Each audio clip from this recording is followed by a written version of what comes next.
warahmatullahi wabarakatuh. Pada video kali ini, Ibu akan membahas contoh-contoh dari materi perbandingan atau rasio trigonometri. Dalam hal ini, Ibu akan membahas pada kuadran 1 atau sudut lancip. Untuk memahami materi ini, terlebih dahulu Ananda mempelajari atau menonton video yang ada linknya di deskripsi kita.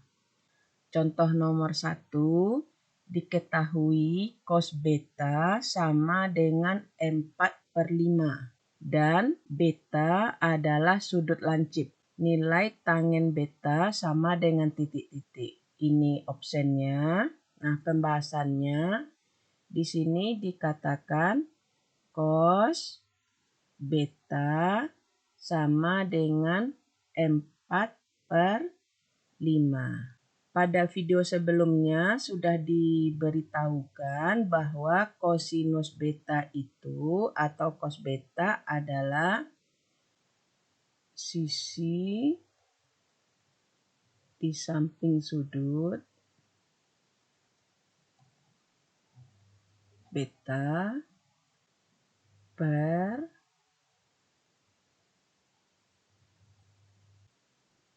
panjang sisi miring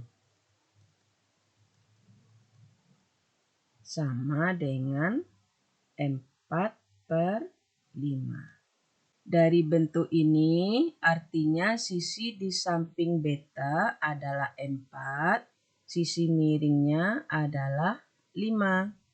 Nah, sekarang kita buat segitiga siku-sikunya.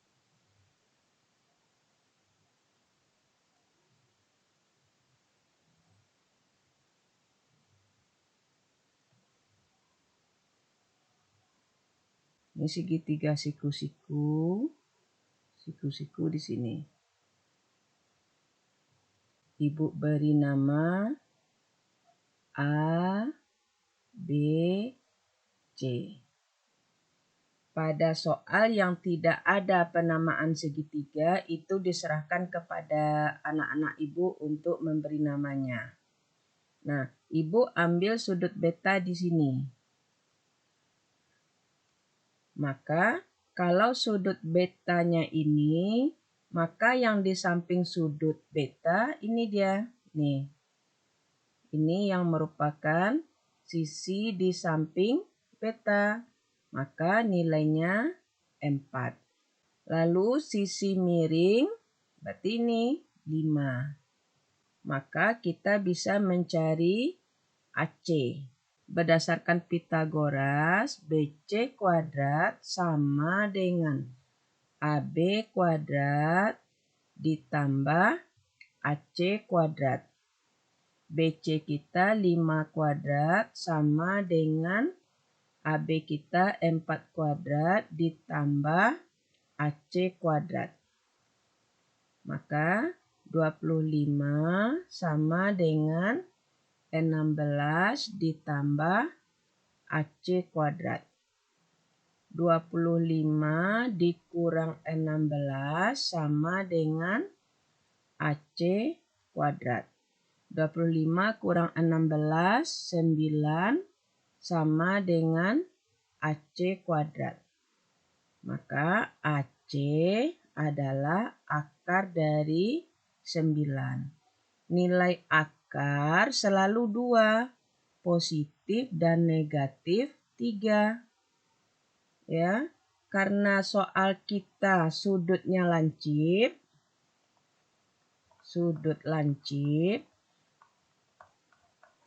maka AC dipilih nilainya adalah yang positif 3. Ya. Nah, sekarang yang ditanya adalah nilai tangen beta. Nilai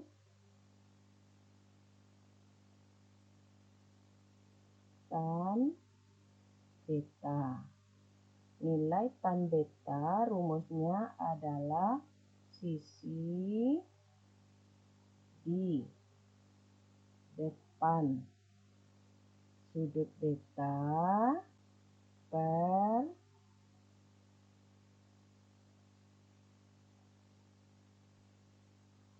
sisi di samping beta. Tan beta sama dengan sisi di depan beta, berarti ini yang di depan beta. Berarti nilainya 3 per sisi di samping beta, berarti ini yang sisi di samping beta, yaitu 4. Maka nilai tangen beta sama dengan 3 per 4. Maka pilihan jawaban kita adalah E. Sekarang perhatikan, kita lanjutkan contoh nomor 2, soalnya sudah Ibu pindahkan. Diketahui sin gamma sama dengan 4/6 dan gamma adalah sudut lancip. Nilai kotangen gamma sama dengan titik-titik. Ini opsennya. Maka kita tuliskan yang diketahui berarti sin gamma sama dengan 4/6. Sin gamma artinya adalah perbandingan sisi di depan gamma per sisi miring sama dengan 4/6. Artinya sisi di depan gamma nilainya 4, sisi miring nilainya 6. Nah, yang kita ketahui ini kita pindahkan ke segitiga siku-siku. Sekarang Ibu buat segitiga siku-siku. Kita bedakan dengan nomor 1.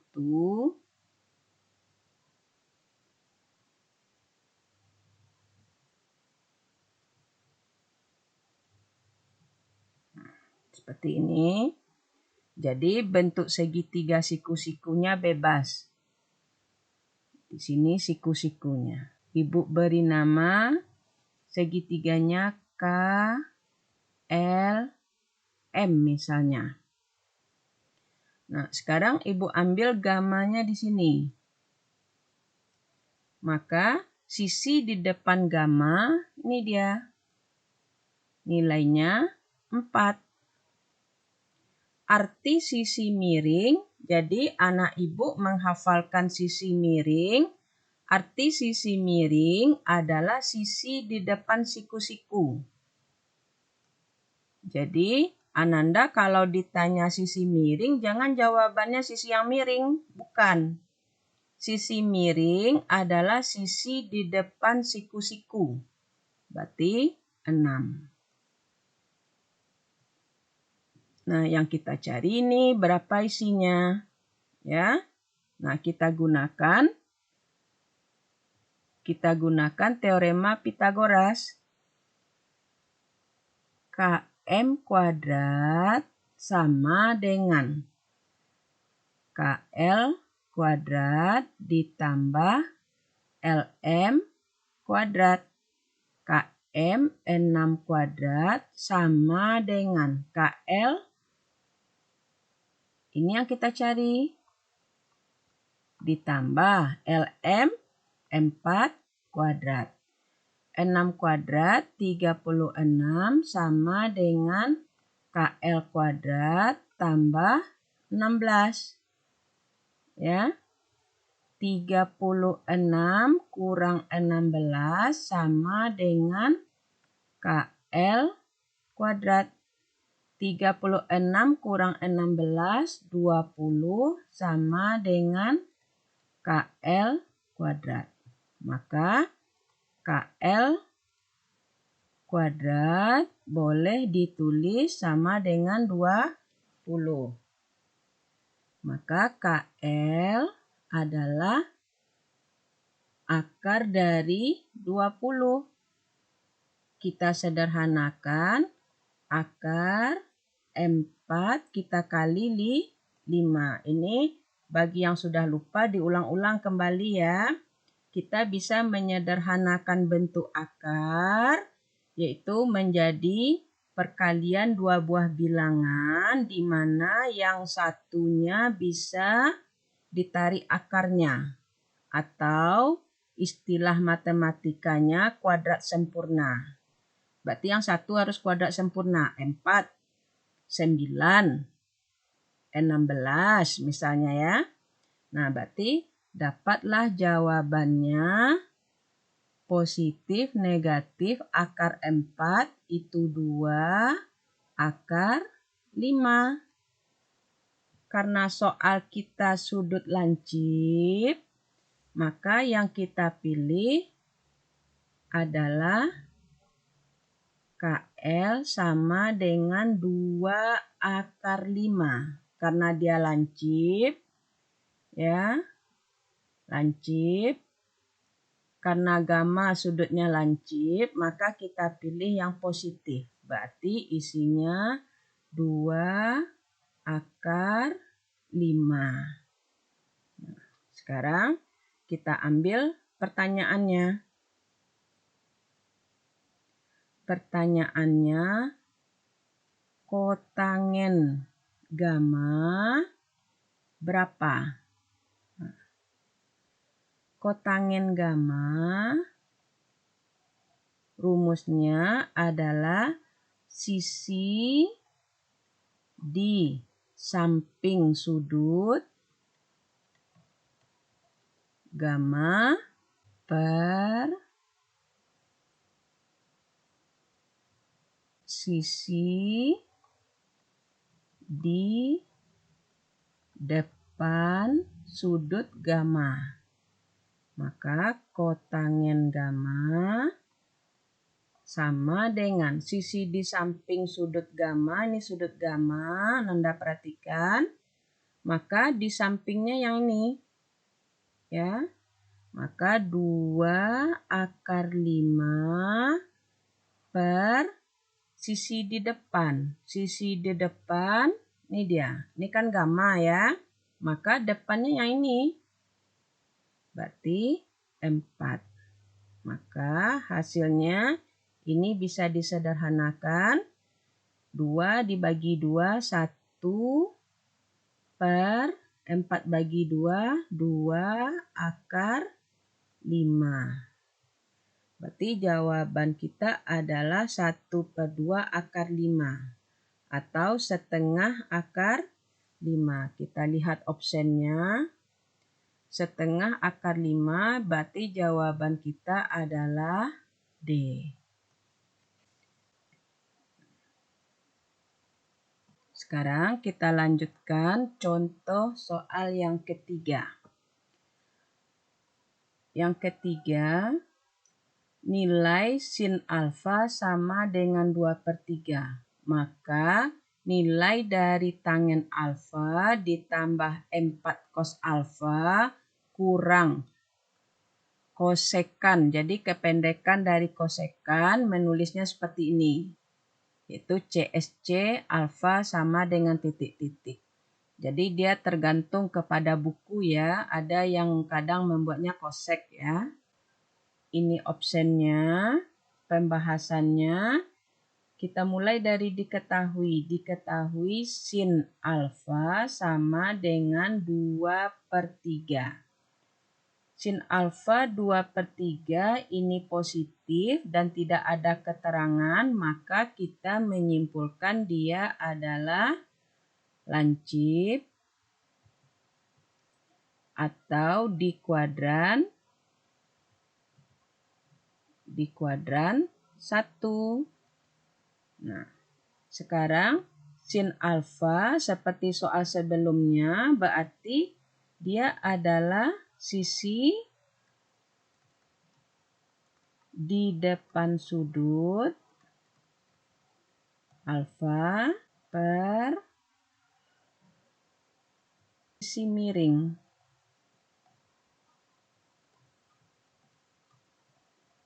Sama dengan 2/3.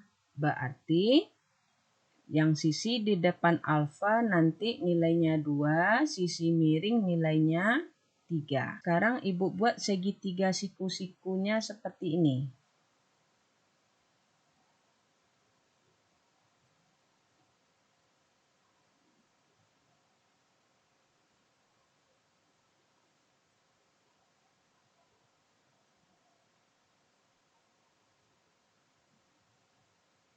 Nah, Ibu buat seperti ini ya. Nah, Ibu buat di sini siku-sikunya. Ini untuk kita latihan. Tapi kalau Ananda dalam ujian jangan dibuat seperti ini. Lebih baik bentuknya jelas mana yang sisi miring. Tapi karena ini contoh soal, Ibu ingin memperlihatkan bahwa sisi miring bukanlah sisi yang miring.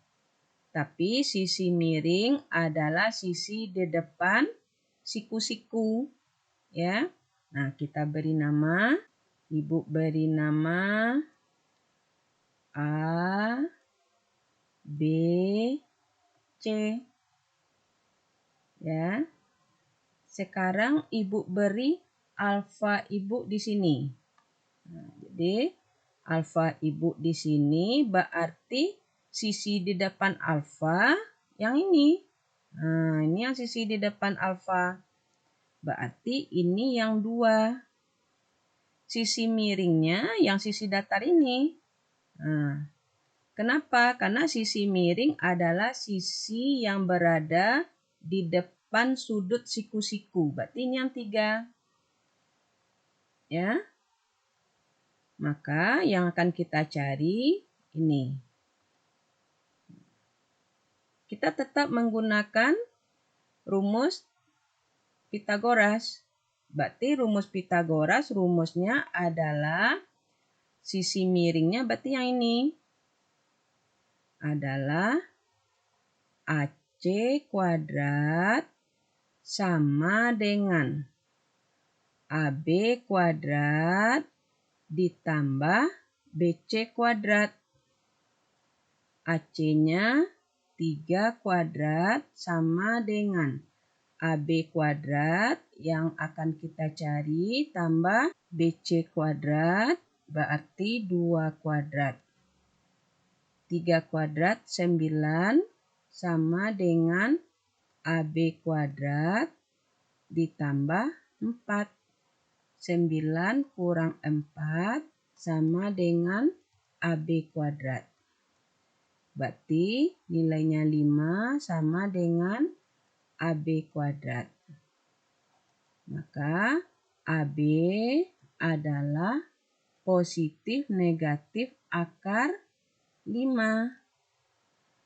Nah, karena kita tadi tidak diberitahu apakah sudut ini tumpul atau lancip, maka kita menyimpulkan dia adalah lancip. Ya. Maka AB yang kita pilih akar 5. Berarti ini nilainya akar 5. Ya. Nah, sekarang kita ambil pertanyaannya. Berarti ini sisi di samping sudut. Ya. Ini adalah sisi di samping alfa. Ini di depan. Ini depan alfa. Ini miring ya. Nah, sekarang kita ambil pertanyaannya. Pertanyaannya, tan alfa ditambah 4 cos alfa dikurang kosekan alfa sama dengan berapa? Rumus tan alfa adalah sisi, Ibu pendek saja ya, depan sudut per sisi samping sudut. Ditambah 4, cos itu adalah sisi samping sudut alfa per sisi miring dikurang kosekan. Kosekan adalah sisi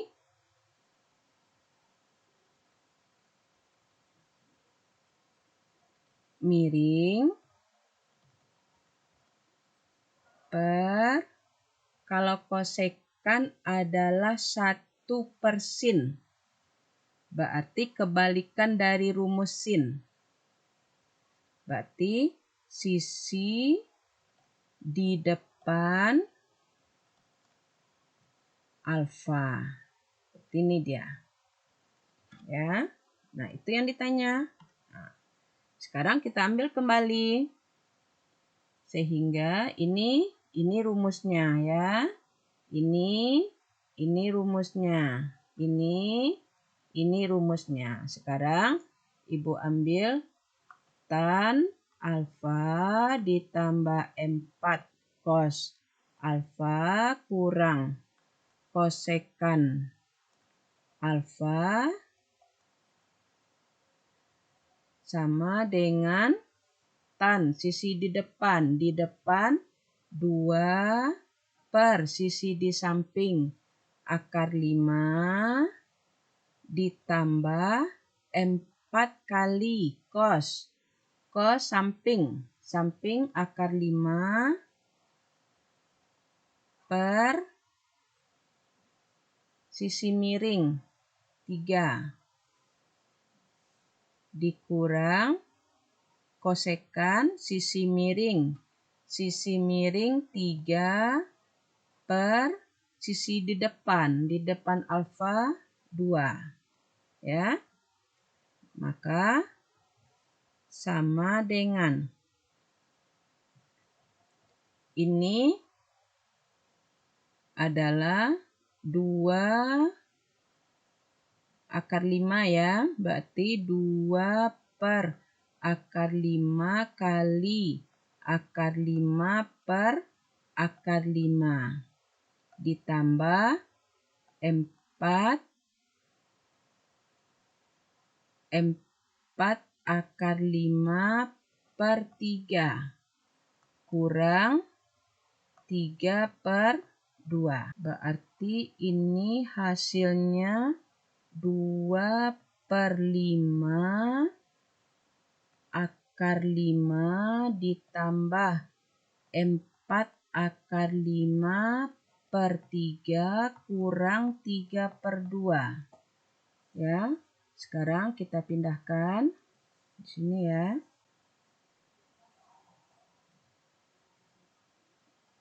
Nah, kita tulis kembali yang ditanya ya.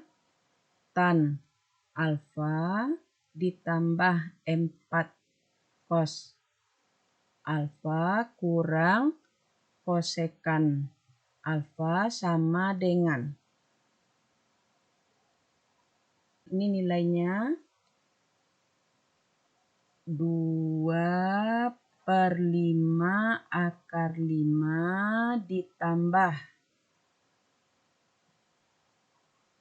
4 per 3 akar 5. 4 per 3 akar 5 kurang, ini 3 per 2 ya, kurang 3 per 2. Kurang 3 per 2. Nah, maka kita samakan penyebutnya, berarti penyebutnya 30.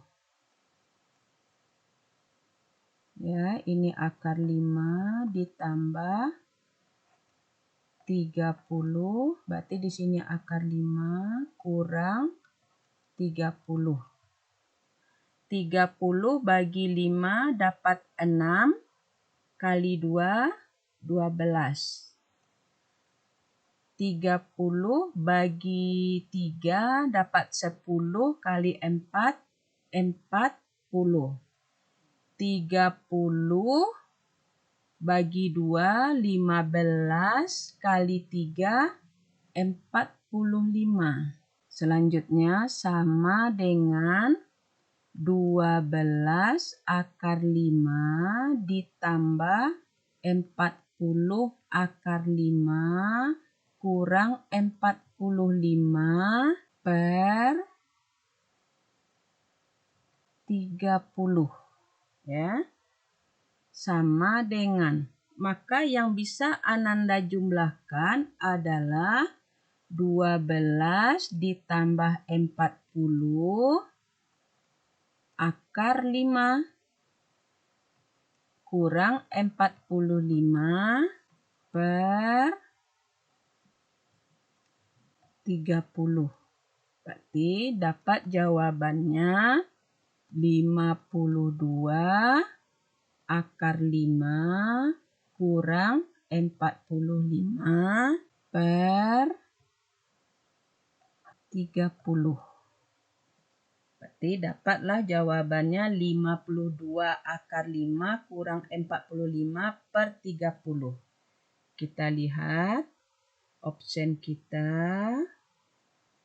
52 akar 5 kurang 45 per 30. Berarti jawaban kita E.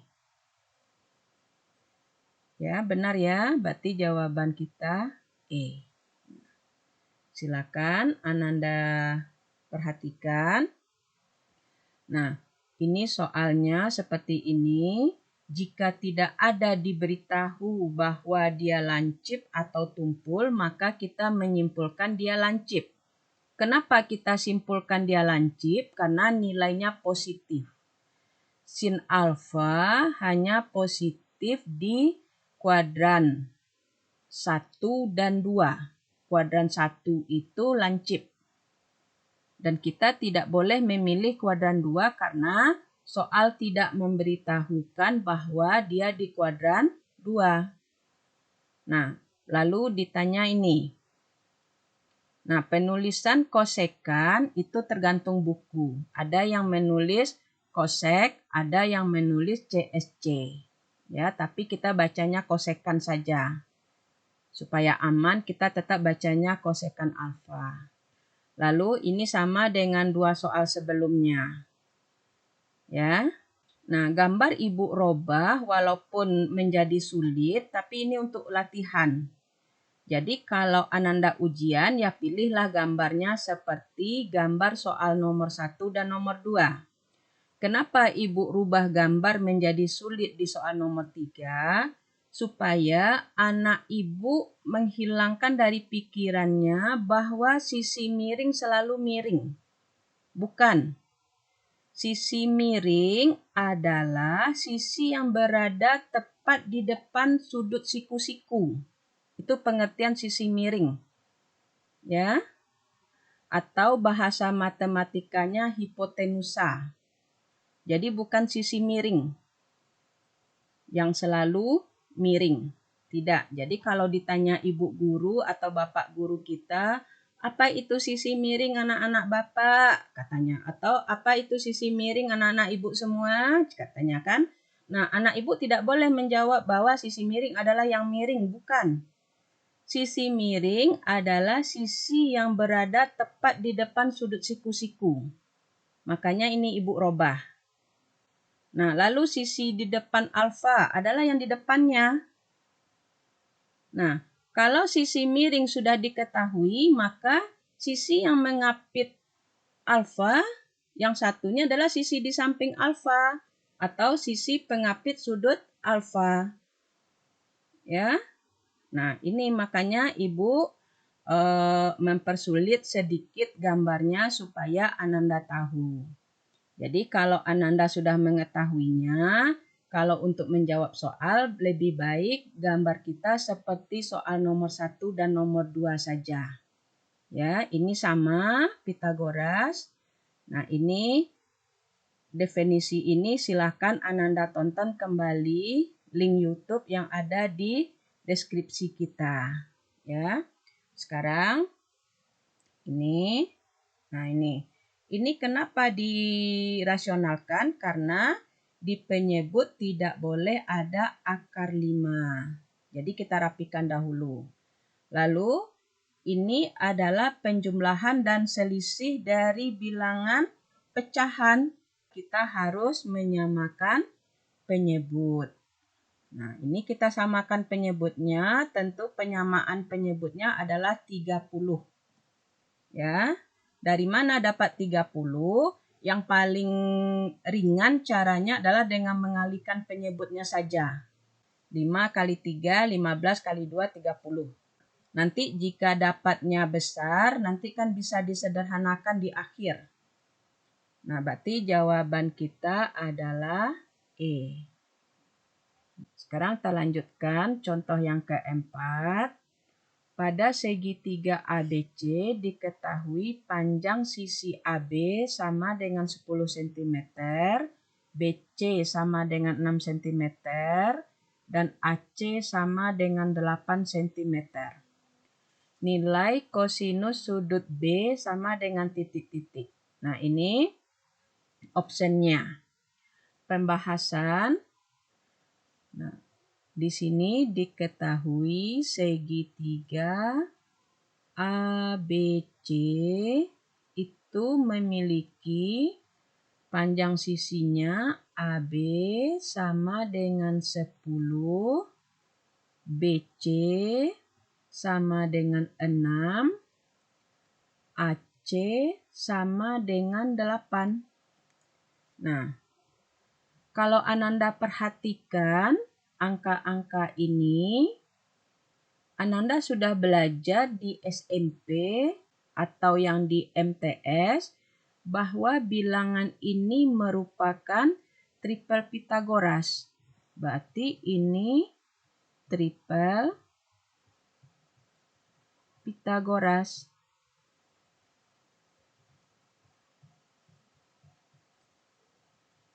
Ya.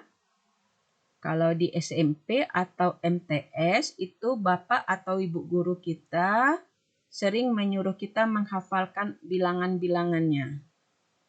Karena dia triple Pitagoras, berarti segitiga ABC adalah segitiga siku-siku. Ya. Nah, sekarang kita gambarkan segitiganya. Kita kembali ke gambar yang biasa.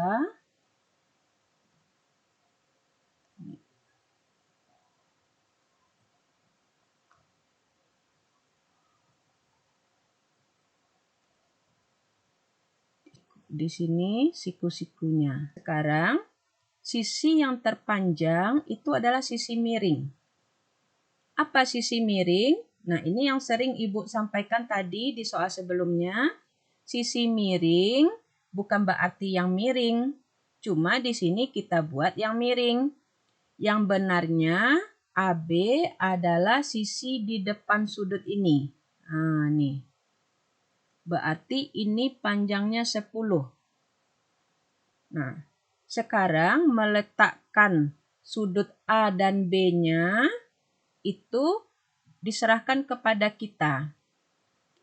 Karena ditanya nilai kosinus sudut beta, Ibu meletakkan B-nya di sini. Akibatnya A-nya harus di sini. Karena yang 10 ini panjang dari AB. Yang ditanya ini nanti. Ya.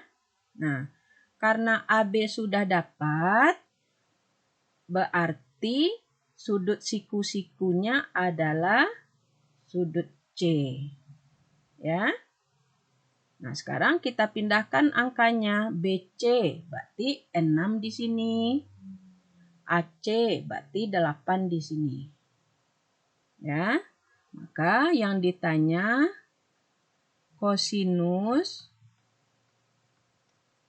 sudut B sama dengan rumus dari kosinus sudut B sudah ada pada video pembelajaran sebelumnya adalah sisi di samping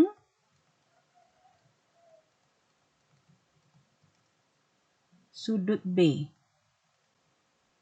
per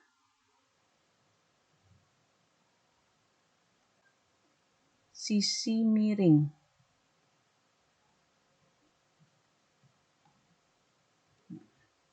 Maka kosinus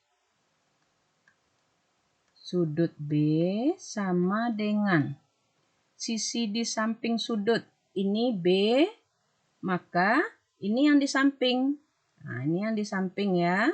Kalau ini depan, berarti yang di samping adalah BC per sisi miringnya AB.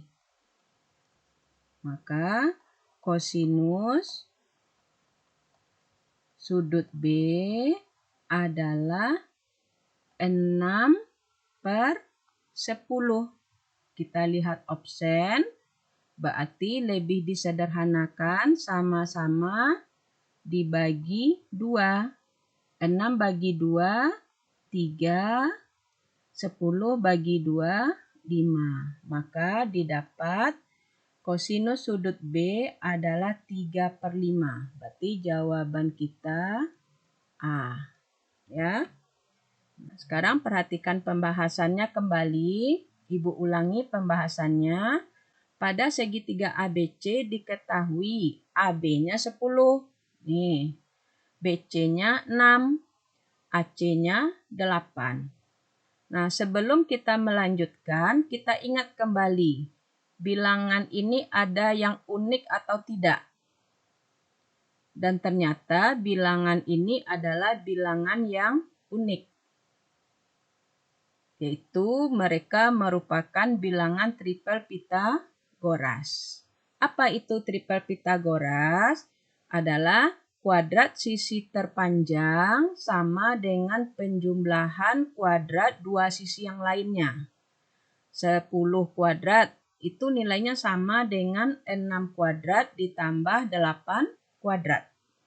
Nah, itu disebut triple Pythagoras. Kalau dia triple Pythagoras, berarti segitiganya siku-siku. Jadi kita gambarkan tadi ya. Nah, lalu kita mulai dari sisi miringnya ini, AB. Karena sisi yang terpanjang adalah sisi miring. Nah, apa itu AB? AB adalah sisi di depan siku-siku. Nah, ini yang 10. Lalu, yang mana yang A, yang di atas atau yang di bawah, itu suka-suka kita. Suka-suka kita artinya sesuai dengan yang kita inginkan. Karena kosinus sudut beta yang ditanya, Ibu meletakkan B-nya di sini. Supaya mudah. Kalau Ananda ingin di sini boleh B, maka pengapitnya nanti di sini. Nah, Ibu meletakkan di sini. Kalau di sini B, berarti di sini A. Kalau AB sudah ada, pasti C di sini.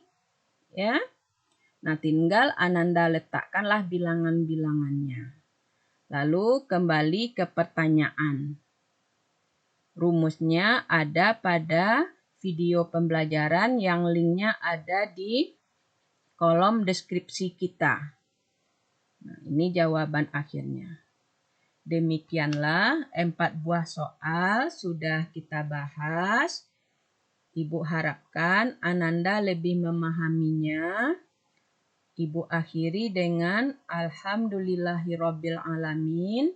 Assalamualaikum warahmatullahi wabarakatuh.